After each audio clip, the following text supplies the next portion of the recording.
I titled this video an honest conversation about feminism and gaming because I want to make a very clear point within all of the discourse that's been going on for several years.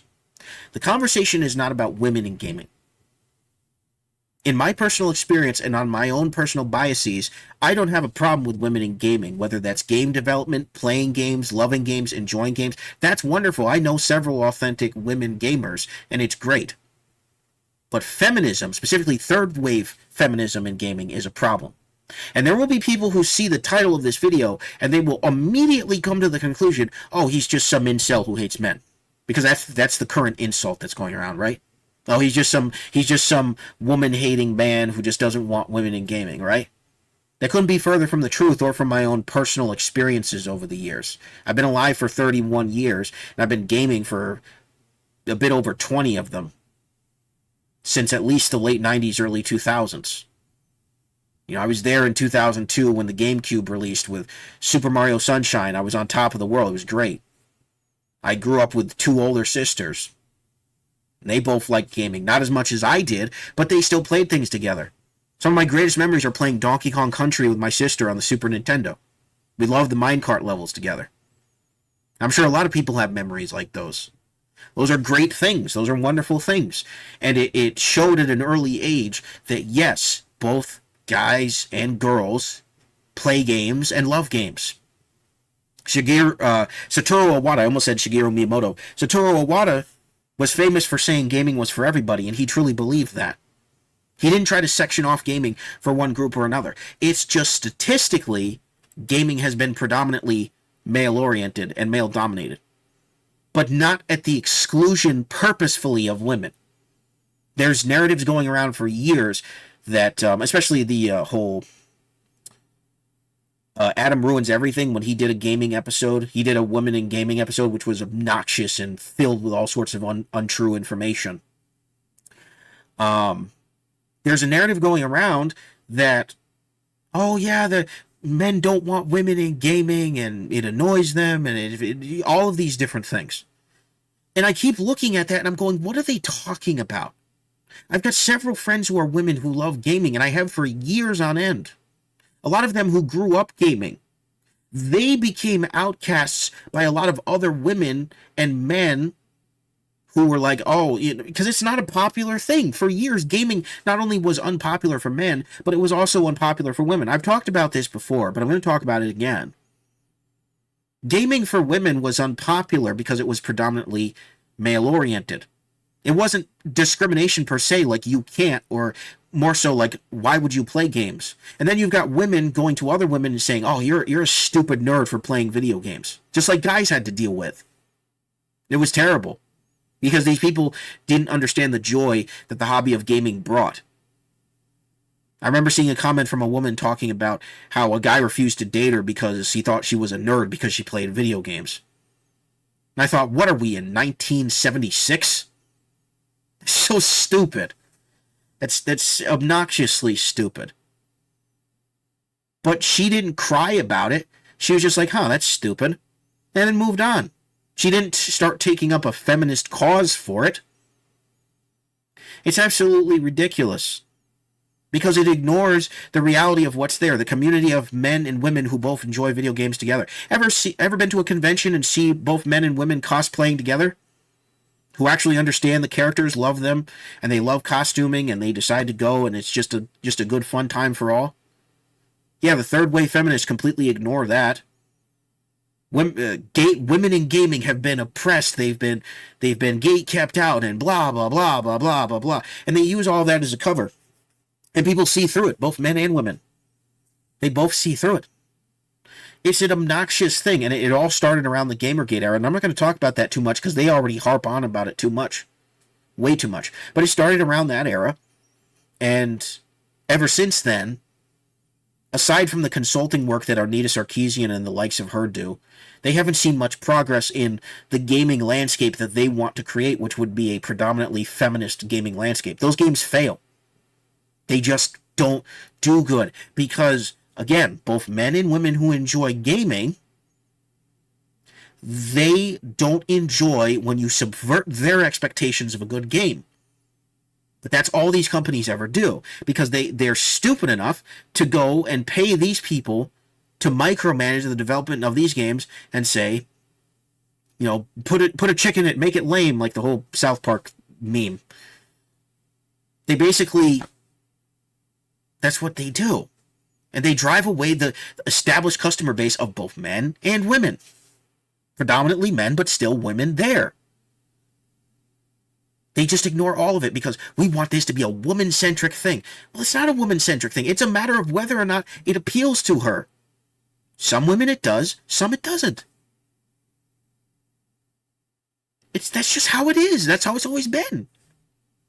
And it drives me crazy that I'm starting to lose my voice because I've done so many videos, but it just drives me crazy that this has been the predominant narrative, and they're still beating that drum all over Twitter, which is why I'm not on there anymore. Don't look for me on Twitter. Look for me on Getter, Super Koopa TV, or Gaming, I forget which.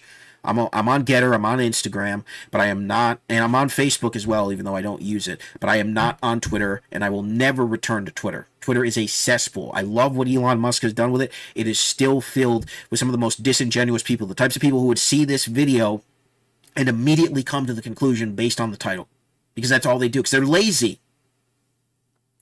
But the people who understand what I'm talking about, who take the time to understand, I am trying to paint a clear picture about what the discussion is really about, which is feminism and or subsequently ideology in gaming.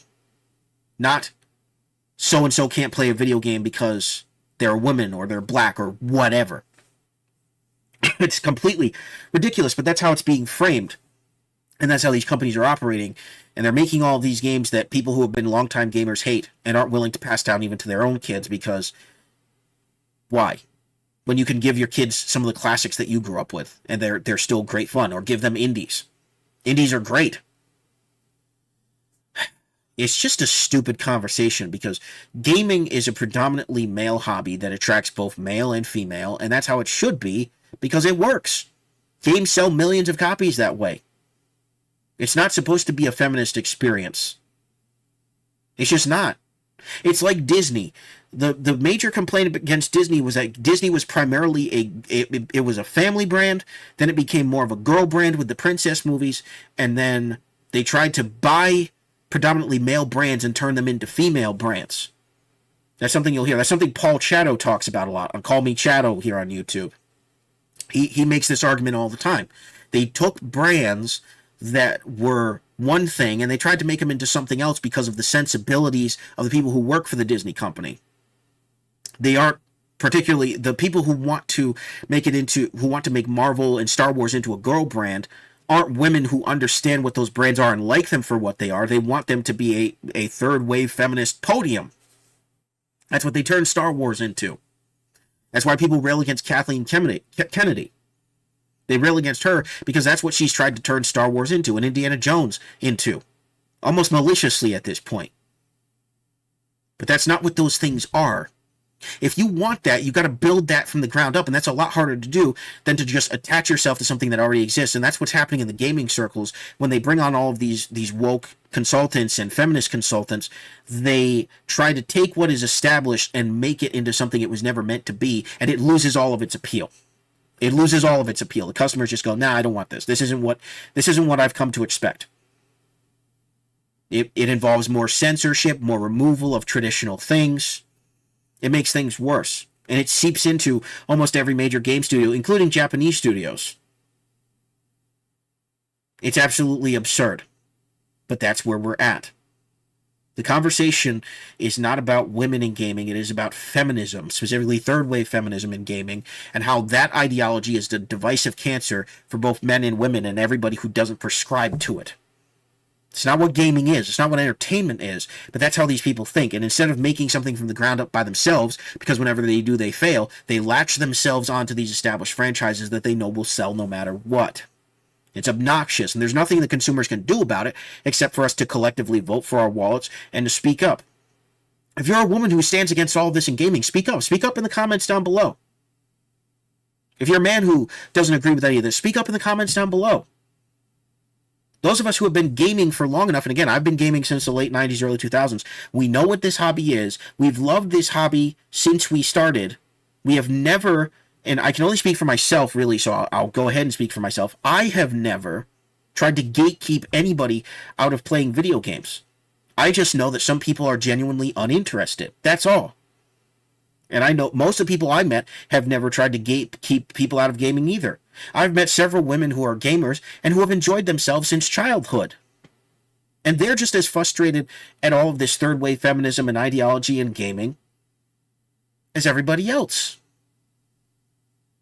And they're tired of their gender being used as a shield for this horrible behavior and these horrible games. So it's equally as frustrating for them, and I feel you. I do.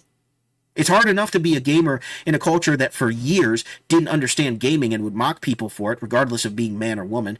And then you have to contend with people invading the space of gaming and trying to turn it into something it was never meant to be.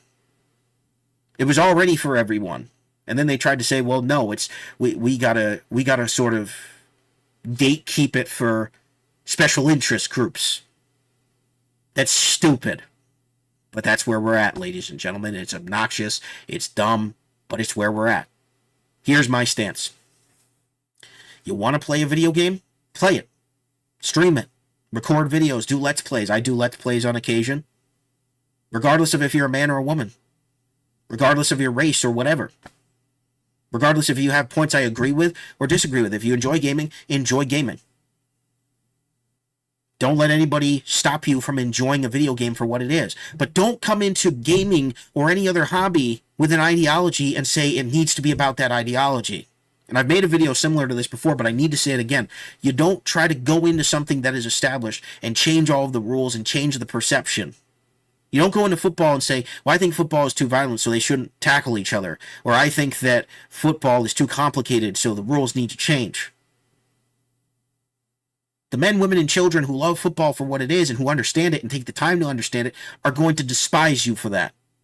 They're going to say, get out of our hobby. And you're going to say, how dare you try to gatekeep me? You should never try to gatekeep. Wrong. We should try to gatekeep against people who want to fundamentally change the things that we love into something that we hate, just so they can be satisfied. That's selfish. They either need to learn what the thing is that people like and submit to that, or just not bother and say, I'm not interested. I had a friend who, for years, we tried to get him to get interested in sports as something to connect with us on, and he never liked sports. He sadly passed away. But that was okay. At some point, I was like, you know what? It's okay if he doesn't, because sports aren't great all the time. I'm not the biggest sports fan in the world, but I know enough to actually hold a conversation about it. But that's fine. You don't need to be into what everybody else is into. Not everything is for everyone. But gaming is a hobby that can attract multiple groups of people.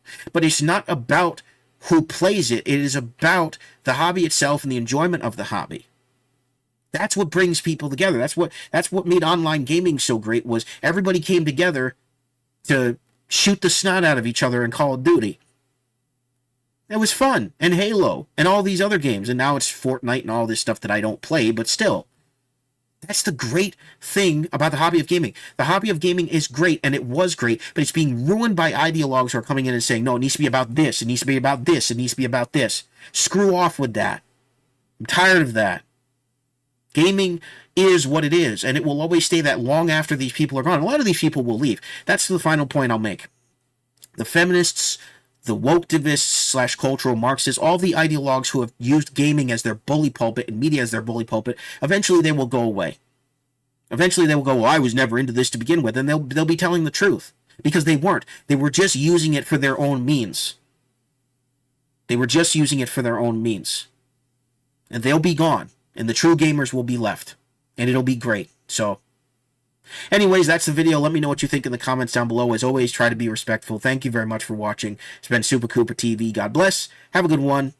Peace.